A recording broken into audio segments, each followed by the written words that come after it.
ما امروز اومدیم اینجا و دیدیم پاکت اینجاست.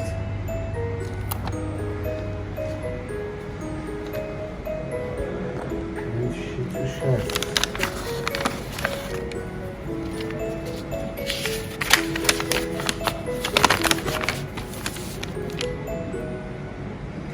سلام، من آتیلا رشیدی هستم.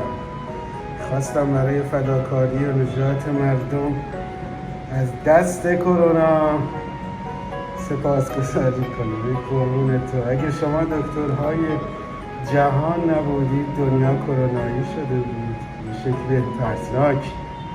من و ما مردم دنیا کل تلاشمان را میکنیم تا دنیا را از دست کرونا نجات دهیم. من عاشق شما هستم. کرونا را شکست میدیم. سپاسگزارم. دستش درد نکنه. من پاکت خیلی یه چیزی هم این ته پاکتش هست.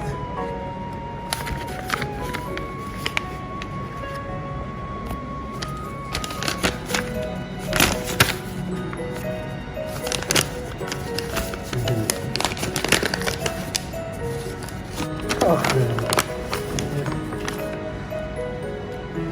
یه گلی هم فرستاده. چقدر زیباش که آدم رو در میاد. ای خدایت. خدای شما عزیزان، خدای شما.